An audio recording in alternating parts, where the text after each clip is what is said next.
Olá! A gente sempre ouve que a educação é um direito de todos, certo? Mas o que isso significa na prática, olhando para o que a lei diz? A linguagem jurídica, a gente sabe, pode ser um pouco intimidadora, mas é ela que define garantias muito, mas muito concretas para todo mundo.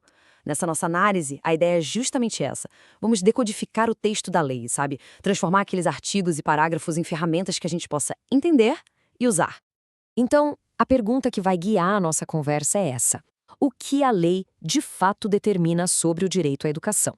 Vamos deixar de lado um pouco as opiniões, os ideais e focar no que está ali, preto no branco, no que pode ser exigido.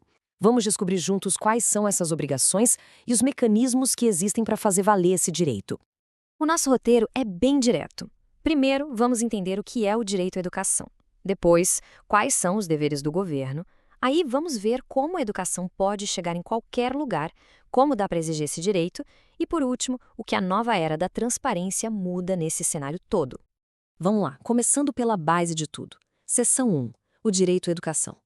É aqui que a gente entende o conceito jurídico que faz a educação deixar de ser só uma boa intenção para se tornar uma obrigação real do Estado.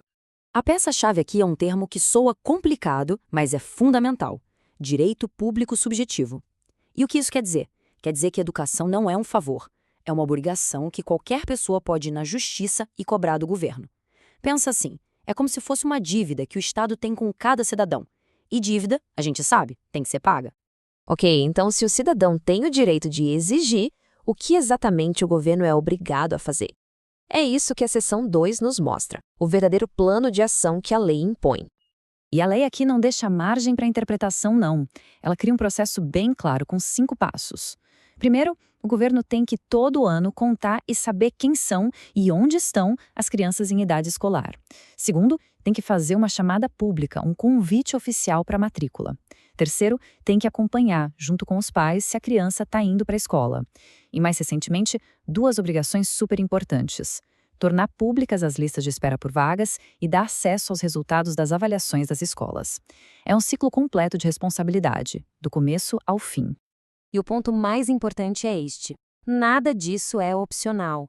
Não são sugestões ou metas a serem alcançadas. São deveres. Deveres impostos por lei. E o não cumprimento deles, bom, isso gera consequências bem sérias, como a gente vai ver daqui a pouco. Mas e quando o aluno não consegue ir até a escola? A lei também pensou nisso. Seção 3, educação em qualquer lugar. Porque o direito à educação não pode ter barreiras físicas. A lei é muito clara aqui.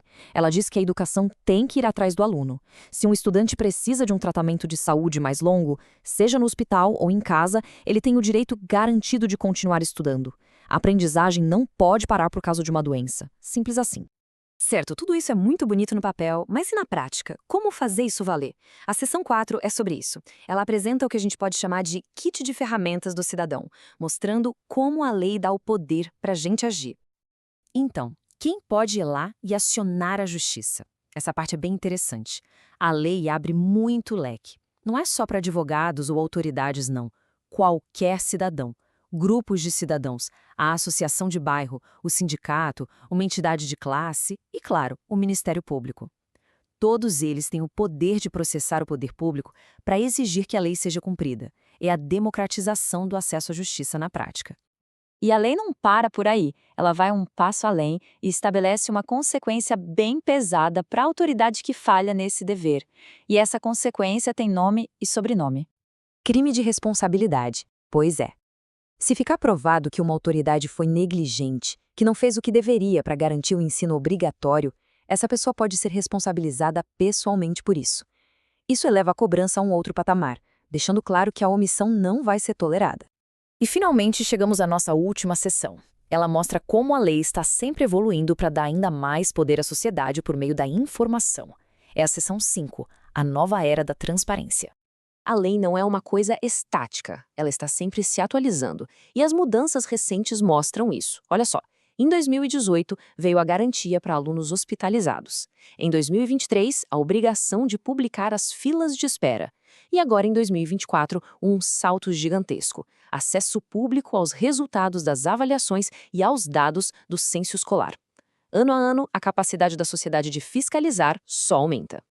Então, o que essa nova era da transparência significa no dia a dia? Significa que as filas de creche, as notas das escolas, os dados do censo, as estatísticas, tudo isso, por força de lei, agora tem que ser público.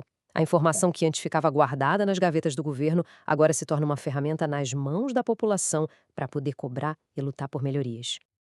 Ah, e um ponto importante. A lei também se preocupa em buscar um equilíbrio. Ao mesmo tempo em que ela exige transparência total, ela também determina que os dados, sempre que possível, devem ser anônimos, para proteger a privacidade dos alunos e dos profissionais da educação. É transparência, mas com responsabilidade. E com isso a gente encerra a nossa análise. O que vimos é que o direito à educação no Brasil não é só uma ideia bonita. É um conjunto de regras claras, deveres bem específicos e ferramentas poderosas de fiscalização.